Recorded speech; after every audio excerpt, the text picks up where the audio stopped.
اور بڑے نحیف تھے، بڑے لاغر تھے. ظاہر سی بات ہے کہ کربلا کا صدمہ دیکھا تھا آنکھوں سے.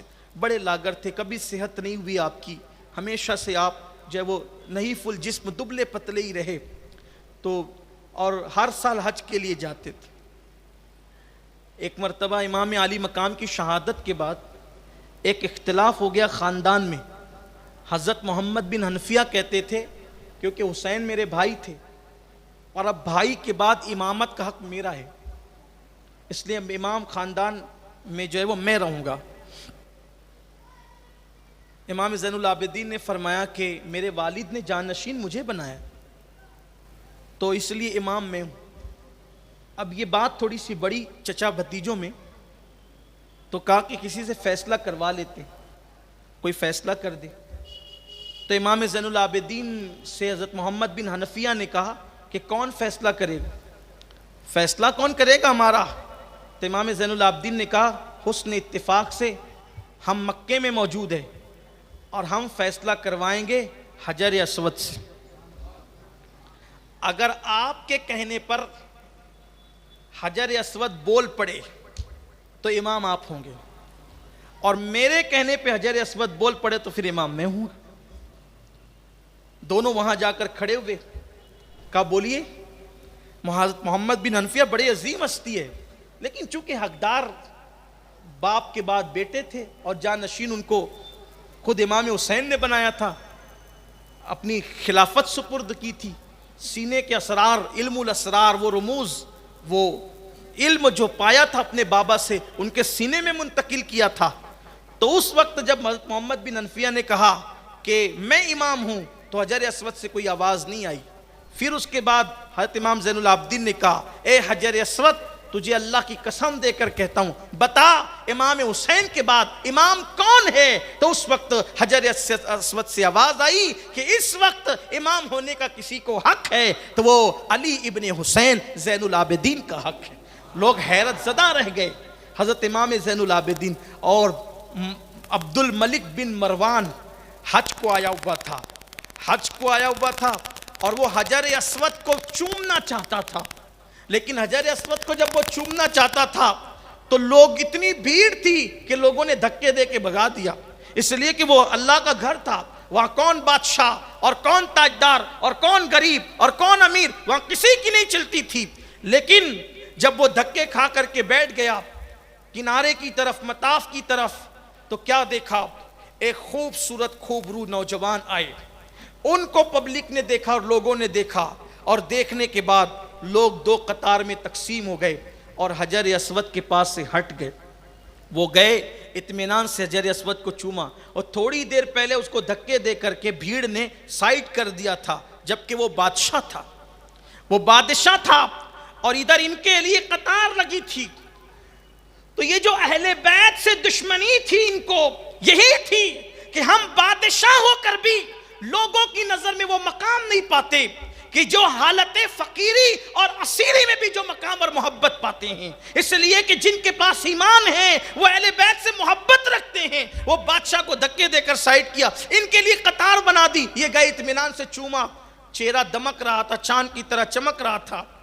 تو اس نے جانتا تو تھا، پہچانتا تو تھا عذرائے تکبر کا کون ہے یہ جوان جو کعبے میں اس کی اتنی کر و فر ہے. تو وہیں پر قریب میں ایک شاعر عرب کے بہت بڑے فرزدق وہاں موجود تھے. انہوں نے کہا بادشاہ اگر جان کی امان پاؤں تو بتاؤں یہ کون ہے. اگر جان کی امان دے دے تو بتا دیں گے. حالانکہ اس کو معلوم تھا، اس لیے کہ جانتے پھر بھی پہچانتے نہیں، جانتے پھر بھی مانتے نہیں ہیں. اور نبی کو جاننے کا نام ایمان نہیں ہے، نبی کو ماننے کا نام ایمان ہے. جانتا تو ابو لہب بھی تھا، جانتا تو ابو جہل بھی تھا، جانتا تو عتبہ بھی تھا، جانتا تو شیبہ بھی تھا. جانتے سب تھے مگر مانتے نہیں تھے. ایسے ہی اہل بیت کا فیضان جاننے والوں کو نہیں ملتا، ماننے والوں کو ملا کرتا ہے. جانتا تو یزید بھی تھا کہ یہ حسین ابن علی ہے، جانتا تو یہ بھی وہ یزید بھی تھا کہ یہ فاطمہ الزہرا کے بیٹے، جانتا تھا مگر مانتا نہیں تھا، اور ماننے سے برکتیں ملتی ہے، جاننے سے برکتیں نہیں ملتی۔ رمضان شریف میں کافر مرتا ہے تو جہنم میں جاتا ہے، مومن مرتا ہے تو اس جنت میں جاتا ہے، اس سے سوال و جواب بھی نہیں ہوتے۔ کیوں؟ کافر جانتا ہے کہ یہ رمضان کا مہینہ ہے، مانتا نہیں ہے، اس لیے اس کو رمضان کی برکتیں نہیں ملتی۔ مومن جانتا بھی ہے، مومن مانتا بھی ہے، اس لیے اس کو رمضان شریف کی برکتیں برکت چاہیے تو صرف جاننے سے کام نہیں چلے گا، ماننا بھی پڑے گا، بغیر مانے بگڑی نہیں بنتی۔ تو حضرت امام زین العابدین کے لیے کون ہے یہ جوان، اس کی اتنی عزت ہے کعبے، فرض رکھنے کا عزت پا، اگر جان کی امان پہ جانتے تھے نا کہ اگر تعریف کریں گے اہل بیت کی تو سری اڑنا ہے نا، برداشت تو ہوگا نہیں، تو جان کی امان پائے تو بتائیں۔ کہا بتائیں کون ہے؟ تو کہا یہ وہ ہے جو شہزادہ صفا و مروہ ہے۔ سبحان اللہ، یہ عرب کی بولی ہے، عرب کی، یہ شہزادہ صفا و مروہ ہے۔ پھر کہا یہ شہزادہ حجر وہ چائے زمزم ہے، یہ شہزادہ منا و عرفات ہیں۔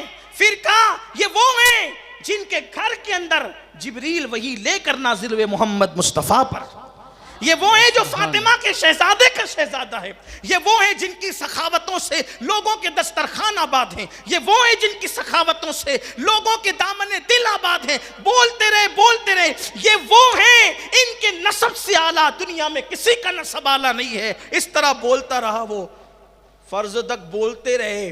مروان نے کہا بس کیجئے، جان گیا کون ہوں، جانتا تو پہلے بھی تھا کوئی بڑا۔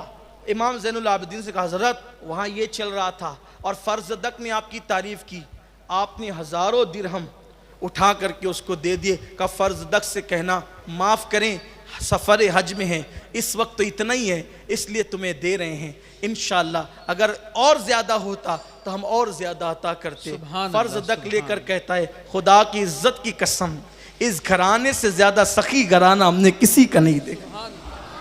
حضرت امام زین العابدین کے پاس اتنا علم تھا کہ حضرت امام محمد باقر کہتے ہیں ان کے دور میں ان سے بڑا علم والا میری نظروں نے نہیں دیکھا، ان سے بڑا متقی میری نظروں نے کسی کو نہیں دیکھا۔ اچھا یہ عبد الملک بن مروان جس نے ہتھکڑیاں لگا کر ملک شام تک دوبارہ چلوایا تھا، ایک دن یزید اس کے باپ مروان پہ ناراض ہو گیا۔ دیکھو اہل بیت کی شان دیکھو، یزید اس کے باپ مروان پہ ناراض ہو گیا اور مروان کی جان پہ بند آئی، تو مروان آیا اور امام زین العابدین سے کہا کہ بہت قصوروار ہوں آپ کے خاندان کا، لیکن حکومت ناراض ہو گئی ہے، جان بچے گی تو آپ کی امان سے بچے گی، اگر آپ امان دے دے کچھ دن کے لیے۔ امام زین العابدین نے اپنا گھر دیا، اس کو اخراجات دیے اور اس کے پورے گھر والوں کی نگہبانی کرتے رہے۔ یہ ہے اہل بیت کا اخلاق، ان کا کردار۔ مروان کے ساتھ یہ سلوک کیا۔ بلکہ اور بھی مورخوں نے لکھا ہے کہ واقعہ کربلا کے بعد شمر یا ابن زیاد دونوں میں سے کوئی آیا مدینہ منورہ تو اہل مدینہ نے اپنے دروازے بند کر لیے ان کو دیکھ کر کہ ان بدبختوں نے اہل بیت کے ساتھ جو سلوک کیا ہے تو اس لیے ان کے لیے دروازے بند ہونا چاہیے۔ کسی نے پانی تک کو نہیں پوچھا۔ امام زین العابدین کو پتہ چلا تو اپنا بند دروازہ کھول دیا اور اس کو بلا کر کے کھانا بھی دیا اور پانی بھی دیا۔ لوگوں نے کہا ہم نے آپ کی خاندان کی محبت میں دروازے بند کیے تھے اور آپ نے دروازہ کھول دیا۔ فرمایا یہ ہم آل محمد کا یہی انداز ہے، جو ان کا کام تھا وہ انہوں نے کیا، جو ہمارا کام ہے وہ ہم کر رہے ہیں۔ یہ ہے کربلا، یہ کربلا کی داستان ہے۔ بالآخر حضرت امام زین العابدین کو 18 محرم الحرام کو امام زین العابدین کو جب عبد الملک ابن مروان نے دیکھا کہ ان کی مقبولیت ہے، ان کی عزت ہے، لوگوں کو متنفر کیا جاتا ہے، مارا جاتا ہے، پیٹا جاتا ہے، ان کو بار بار جو ہے وہ ستایا جاتا ہے، سب کچھ کیا جاتا ہے، لیکن پھر بھی ان کی مقبولیت کم نہیں ہوتی، تو اس نے سوچا کہ اگر یہ کھڑے ہو گئے نا یہ کہہ کر کہ خلیفہ میں ہوں کیونکہ میرا بابا شہید ہوا اور میرے تایا نے جو ہے وہ حکومت کے معاملات سونپے تھے، بعد میں حقدار ہم ہیں، تو ہماری حکومت کو پھر سے خطرہ ہوگا. تو عبد الملک ابن مروان نے ان کو زہر دلوا دیا اور زہر کے ساتھ ہی حضرت امام زین العابدین 56 یا 57 سال کی عمر میں اس دنیا سے آپ نے جام شہادت نوش فرمایا.